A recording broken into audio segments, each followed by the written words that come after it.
하나님의 말씀 에베소 2장 13절에 있는 말씀입니다. 이제는 전에 멀리 있던 너희가 그리스도 예수 안에서 그리스도의 피로 가까워졌느니라. 아멘. 시작. 이제는 전에 멀리 있던 너희가 그리스도 예수 안에서 그리스도의 피로 가까워졌느니라. 아멘. 할렐루야. 구약의 성막과 성전 안에 들어가게 되면 그 성전에는 제사장이 들어갈 수 있는 공간이 있고, 또한 유대인들이 들어갈 수 있는 공간이 있고, 그리고 이방인이 들어갈 수 있는 공간이 있습니다. 만약 이방인이 유대인이 들어가는 뜰 안으로 진입을 하려고 하면 다음과 같은 편말이 적혀 있습니다. 유대인이 아닌 자가 들어가면 죽는다, 이렇게 써놔요. 그렇기 때문에 이방인들은 그 유대인의 뜰 안으로 들어갈 수 없는 한계를 가지고 있습니다. 그것이 유대인의 가치요, 그들이 가지고 있는 구조화된 세계관이에요. 그런 상황에서 예수님께서 이 땅에 오셨을 때 예수님의 행보가 굉장히 파격적인 것이죠. 예수님께서는 이제 병든 자, 귀신 들린 자, 또 남성뿐만 아니라 여자, 그것도 몸을 파는 사람, 그리고 더 나아가서 이방인에 이르기까지 거리낌 없이 주님은 만나고 치유하시고 복음을 전파하시고 이도 아브라함의 백성이다 선포하시고 천국 자치를 하셔서 기쁨을 드러내셨습니다. 이것을 당시에 유대 문화에서는 이해할 수 없고 받아들일 수 없었어요. 어떻게 저렇게 구별되지 않는 부정한 교제를 할 수가 있는가라는 의식이 강하게 지배되어 있었습니다. 그러다가 예수님께서 승천하시고 이 땅에 성령께서 강림하시면서 교회가 시작이 되었는데, 오순절 성령 강림 사건을 통하여 시작된 교회 안에 리더 그룹들인 사도들이 복음을 전파하면서 처음에는 유대인 중심으로, 또 외국에 나가 있는 디아스포라 유대인 중심으로 복음을 전파하다가 이제 그들이 이방인에게 복음을 전파하는 기회를 갖게 됩니다. 그 기회는 그들이 자의적으로 선택한 것이 아니라 성령께서 이방인에게 성령을 부어버리는 역사가 나타났습니다. 대표적인 것이 고넬료입니다. 그렇기 때문에 사도 바울은 사도회의에 나아가서 보고를 합니다. 내가 욥바에서 비몽 사몽간에 꿈을 꿨는데 부정한 것들이 내려오기에 내가 먹지 않겠다라고 했는데 주님께서 말씀하시기를 하나님이 거룩하다 한 것을 네가 부정하다 하지 말라 2번이나 말씀하시고, 그 후에 고넬료를 만났는데 고넬료에 가서 말씀을 전파하고 복음을 전할 때에 그에게 우리와 똑같이 성령이 임하셨는데 내가 무엇이간데 하나님이 하신 일을 막을 수 있겠느냐 라고 하자 예루살렘 교회는 깜짝 놀란 겁니다. 그 이후에 사마리아뿐만 아니라 이제 에베소 지역까지 복음을 전파하게 됐습니다. 에베소 교회는 사도 바울이 복음을 전하면서 예수 그리스도를 증거할 때 성령을 받았느냐고 물었을 때 그들이 성령이 무엇인지 듣지 못했다고 말합니다.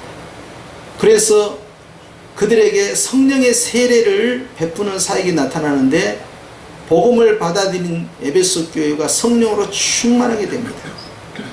문제는 그 다음입니다. 에베소 지역에 있는 에베소 교회 안에는 유대인만 있는 것이 아니라, 즉 디아스포라 유대인뿐만 아니라 이제 원 이방인, 그 지역에 사는 사람들로 함께 구성이 되어 있습니다. 그러다 보니까 크리스찬 유대인과 그다음 크리스찬 이방인들로 함께 만들어져 있습니다. 그런데 유대인들은 이방인들과 교제하는 데 있어서 한계점을 가지고 있었어요. 심지어는 갈라디아서 2장에 보니까 바울과 베드로와 바나바 그리고 이방인들과 함께 그 크리스찬들과 식사를 했습니다. 그 식사는 분명코 예배 후에 드리는 성만찬과 같은 그러한 식사의 교제였습니다. 그런데 마침 예루살렘 야고보파로부터 올라오는 율법주의 크리스찬들이 도착했다는 소식을 들은 게바, 즉 베드로가 그 식사 자리를 가만히 일어나는 거예요. 그것을 본 바울이 막내 사도로서 가장 큰 사도인 베드로를 향하여 책망하기 시작합니다. 네가 어찌하여 우리 조상들도 매지 못된 율법을 스스로 지으려고 하느냐 하면서 그 잘못된 부분을 지적하기 시작합니다. 그만큼 사도들조차도 이방인에게 복음을 전하는 것과 그 이방인과 교제하는 것조차도 버거워할 정도의 문화가 당시의 문화였습니다.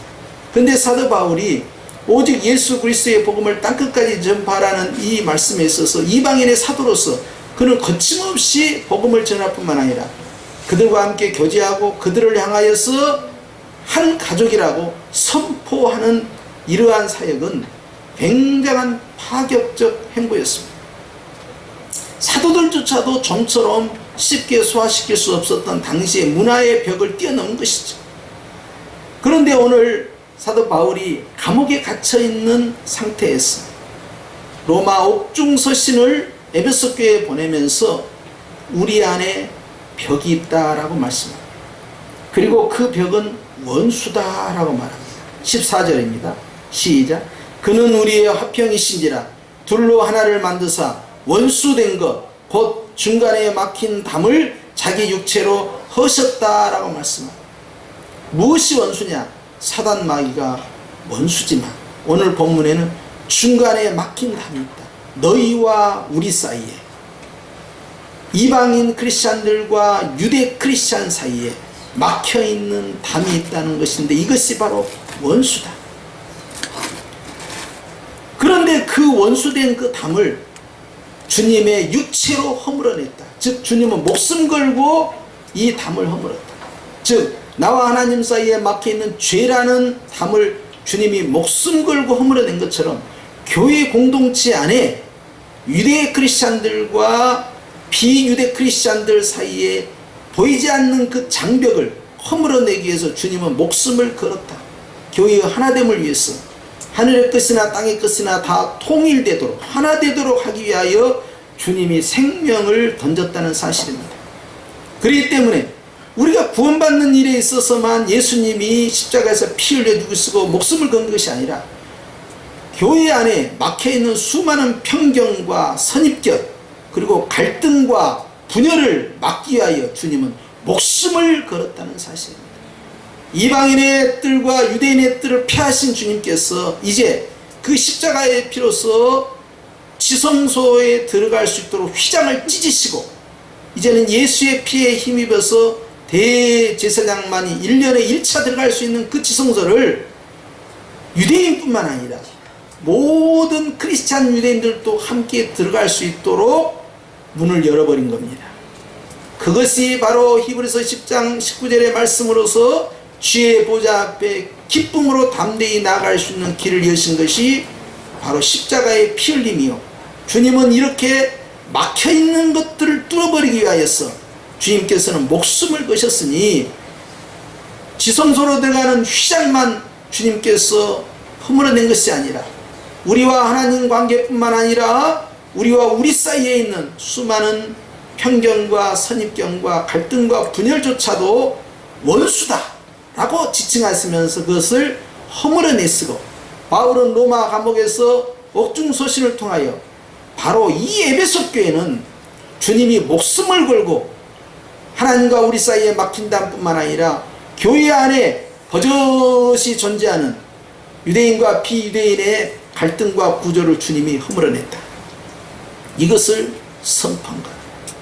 그러면서 15절 말씀을 함께 보니 시작. 법조문으로 된 계명의 율법을 피하셨으니 이는 이 둘로 자기 안에서 한 세 사람을 지어 화평하게 하시고 라고 함으로써 너도 새로워지고 나도 새로워지고 우리 모두가 새로워지는 즉 새로운 사람으로 과거의 유대인도 아니요 기득권을 주장할 수 없었던 그러한 이방인도 아니요 이제는 하나의 새로운 피조물로 즉 하늘의 자녀로 세움을 입었다 하는 것입니다.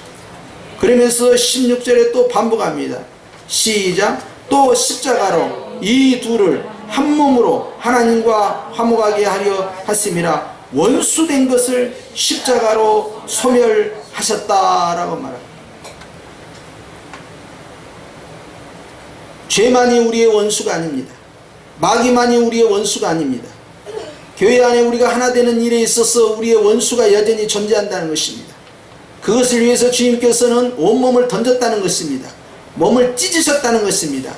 분열을 막기 위하여, 분쟁을 막기 위하여, 장벽을 허물어내기 위하여 주님은 그것을 원수라 지칭하시면서 보혈로서 깨뜨려 버렸다는 것입니다. 그러면서 주님께서는 바로 십자가로 그것을 소멸시켰다 선언하셨으니 여러분 바로 이것이 복음인 것입니다. 우리는 크게는 하나님을 섬기는 일과 또 하나는 주님이 사랑하시는 교회 즉 성도를 서로 사랑하는 것이죠. 그래서 주님께서 우리에게 새로운 계명을 주셨는데 요한복음 13장 34절 말씀에 내가 너희를 사랑한 것 같이 너희도 서로 사랑하라 라고 말씀함으로써 주님이 우리에게 주신 유일한 계명으로 자리를 잡습니다. 오늘 그 주님께서 이제 너희라 하는 그 주인공 즉 비유대인인 저와 여러분을 향하여서 또 우리 교회 안으로 말하면 처음부터 믿었던 사람이 아닌 즉 38주년이라는 그 세월 동안에 동거동락을 하지 못하고 새롭게 들어온 그리고 앞으로 새로 들어올 그러한 새 가족들을 향하여서 미래 가족들을 향하여서 주님께서는 어떤 선입관과 편견 갈등과 분열은 존재해서는 안 된다 하는 것입니다. 문화를 뛰어넘어야 합니다. 우리는 한국과 일본 사이에 축구 경기만 했다 하면은 사기가 춘천하고 갑자기 뜨거움이 밑에서 올라오는데 그런 것은 좋지 못한 겁니다. 여러분 우리는 민족을 뛰어넘어야 돼요. 중국에 있는 조선족 동포들에 대한 편견, 탈북자들에 대한 편견, 가난한 자들에 대한 편견, 그리고 이제 믿는 사람들에 대한 편견, 우월감, 그리고 동남아 지역의 빈민국가, 아프리카 지역이든 경제적으로 낙후된 지역의 사람들에 대한 편견, 예수 안에서는 무너져야 한다는 것입니다. 함께 예수님을 나의 주님 나의 하나님으로 고백하는 그 공동체 안에서는 어떤 편견도 존재할 수 없는데 왜 그런 거 아니? 그것은 바로 하나됨의 공동체이기 때문입니다. 우리는 그것을 가족이라고 말합니다. 그렇기 때문에 19절 말씀에 다음과 같이 시작 그러므로 이제부터 너희는 외인도 아니요 나그네도 아니요 오직 성도들과 동일한 시민이요 하나님의 가족이라. 너희는 사도들과 선지자들의 터 위에 세우심을 입은 자라. 그리스도 예수께서 친히 모퉁이 돌이 되셨느니라. 그의 안에서 건물받아 서로 연결하여 주 안에서 성전이 되어가고 너희도 성령 안에서 하나님이 거하실 저소가 되기 위하여 그리스도 예수 안에서 함께 지어져 가느니라 라고 말씀하고 있습니다.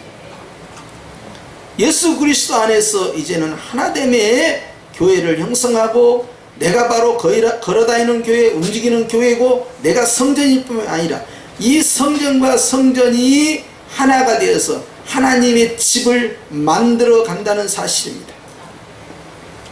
그렇기 때문에 주님께서는 어린 소자를 보고 비웃거나 무시하지 말라고 했던 말씀은 그 소자 안에 그리스도께서 계시기 때문에 그러합니다.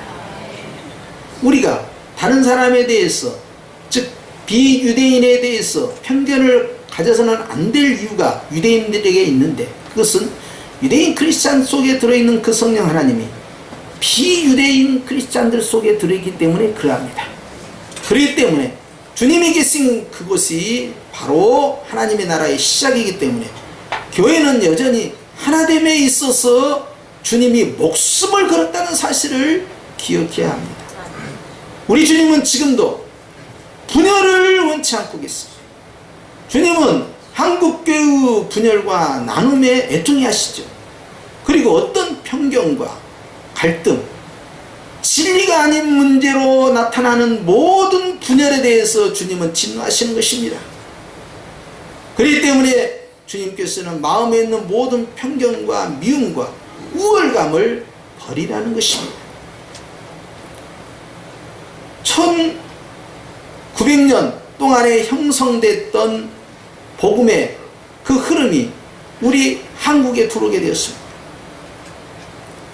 한국에 처음에 선교사님들이 들어왔을 때는 사랑하는 마음도 있었지만, 선교에 대한 열정도 있었지만, 문화적 이해가 약해서 한국의 가난함과 또 성경에 대한, 복음에 대한 그 무지함과 또 과학이 발달되지 못한 것에 대해서 안타까워하는 마음과 무시하는 마음을 같이 가지고 있었어요.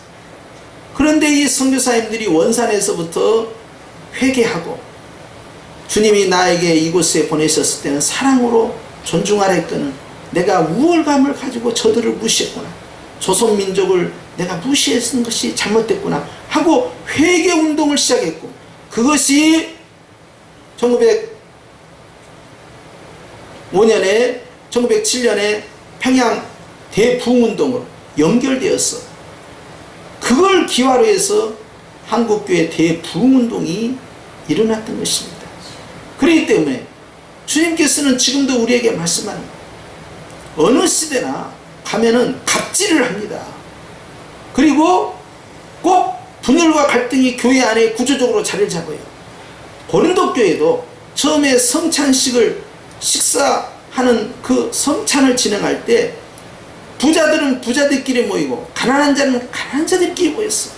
그리고 따로 모일 뿐만 아니라 먼저 식사하는 일까지 발생해서 바울이 고린도 교회를 향하여서 그것이 진정한 성도의 교제이며 성찬이냐, 그것은 하나됨의 성찬이 아니다. 주의 몸을 찢어 나누는 것은 너희가 하나됨을 위함인데 그거 하지 말라고 찢었는데 너희는 스스로도 찢는구나 해서 고린도 교회의 분당과 분파에 대해서 엄히 책망하면서 어린아이와 같은 신앙에 불과하다라고 그들을 끌어내려놨습니다. 젖먹는 아이와 같다라고 그들에 대해서 책망을 했습니다. 그들이 말을 잘하고 설교를 잘하고 웅변술이 있고 은사가 발달되어 있고 방언을 누구보다도 많이 사용했지만 신령치 못하다라고 육신에 속한 자라고 지적했던 것은 그 안에 하나됨의 관용과 사랑이 없었기 때문에 그러합니다. 어느 조직이든 어느 시대든 이러한 가불관계가 형성되고 분열과 편견 그리고 선입견으로 인한 막힌 담이 존재하는데 주님은 그것을 무너뜨리라는 것입니다. 자아의 겸손한 무너짐이 아니고는 결단코 타인에 대한 존중감과 가치를 발견할 수 없다는 데에 문제점이 있는 것입니다. 그렇기 때문에 오늘 주님께서는 이방인들도 사도들과 선지자들의 터 위에 세움을 입었다. 즉 다 이스라엘이요 다 아브라함의 자손이다 하는 뜻이에요. 오늘 주님께서는 우리 교회를 향하여서도 말씀합니다. 우리 안에는 다문화 교회는 현재 아닙니다. 한국 교회는 그걸 굉장히 힘들어요. 그러나 초대교회는 다 다문화 교회였어요. 유대인과 비유대인, 디아스포라와 현지인들이 함께하는 공동체였어요. 그런데 요즘은 분열이 일어났습니다. 한국인 교회, 미국인 교회, 영국인 교회, 캐나다인 교회, 동남아인 교회, 민족별로 나눠요. 언어라는 핑계를 가지고 전부 찢어나갑니다. 하나됨이 없어요. 그리고 조선족은 조선족 교회, 또 탈북자들은 탈북자 교회, 하나됨이 안 되는 거예요. 왜? 더 나누시죠. 전라도 교회, 경상도 교회, 여당을 지지하는 교회, 야당을 지지하는 교회 나눠보시죠. 주님은 바로 이걸 원수다. 이 원수를 깨뜨리기 위해서 내가 목숨을 걸었다. 주님은 말씀하시는데 우리는 그것을 뛰어넘지 못한다면 어떻게 우리의 미래가 있겠습니까? 전에는요 북치고 다니면요 애들 다 왔어요. 우리 몇십 년 전 생각해봐요. 동네에서 북 한번 치고 다니면 애들 다 몰려왔어요. 지금은 북치면요 소음이라고 전화해서 신고해버립니다. 이제는 어린이 전도도 어려워요. 숫자도 줄어들었고 시끄러우지 않습니다. 21세기 한국교회는요, 다문화교회로 가야 되고 국제적 인터내셔널 처치가 돼야 돼요. 요즘 통역기도 많습니다. 기계가 발달됐어요. 마음이 문제지요. 언어 소통이 문제가 아니에요. 그런데요, 우리가 이 벽을 뛰어넘지 못합니다. 예배를 따로따로 드리는 거예요. 하나됨이 약하죠. 심지어는 같은 한국 사람들끼리도 늘 분열과 갈등, 분쟁과 원수의 그 막힌담이 존재하는데, 몸을 생각해 보십시오. 주님의 몸된 교회가 어디가 막혀있다 그러면 병이 걸린 거 쓰고 죽습니다. 막혀있으면 안 되죠. 다 뚫려야 되는 것이죠. 우리 주님은 바로 그렇게 하기 위해서 십자가에서 피 흘려 죽으셨다 하시니, 나와 나 사이에 막힌 담을 허무신 하나님, 나와 우리 사이에 막힌 담도 허물기를 원하시는 그 하나님 앞에서 우리는 여전히 벽을 허무는 자가 되어야 할 줄로 믿습니다. 왜냐하면 그리스도께서 그 일을 위하여 목숨을 걸었기 때문에 그러합니다. 사랑하는 성도 여러분, 우리는 지난 38년을 뒤로하고 새로운 39년을 향해서 가고자 합니다. 이렇게 새로운 시대를 향하여 또 새로운 리더십을 진영을 짜고 진행할 때 우리에게 있어서 주님이 당부하신 것은 그 무엇보다도 너희가 서로 사랑하는 것이 마땅하다 하는 것이니 바로 따라갑시다. 우리는 하나된 가족입니다. 가족이라고 해서 다 하나는 아닙니다. 하나 됐다고 해서 다 가족도 아닙니다. 그러나 우린 둘 다입니다. 하나이며 또한 우리는 가족입니다. 할렐루야. 이런 대가족을 형성시켜서 주님이 교회를 만들어 가고 계시니 어느 누구 하나 소중하지 않는 사람이 없다 하니, 누가 아프면 그 아픔이 우리 모두의 아픔이 되고 누구의 기쁨이 우리 모두의 기쁨이 되는 공동체가 형성된 것입니다. 사랑하는 성도 여러분, 우리는 바로 주님 안에서 원수된 것, 예수님의 피로 다 무너뜨리고 날마다 그리스도와 함께 가까워진 것처럼 우리와 우리 사이에, 너와 나 사이에 더욱더 가까워지는 아름다운 성형교회가 되시기를 예수님의 이름으로 축복합니다. 기도하겠습니다. 하나님 아버지, 38주년 감사 주일 예배로 주님께 영광을 돌리며 에베소서 2장 13절 말씀을 마음에 품사오니, 전에는 멀리 있던 우리 이제는 그리스도의 피로 하나가 되었다 하신 것처럼 이제 우리가 날마다 원수된 것을 무너뜨리는 믿음의 교회가 되게 하여 주시고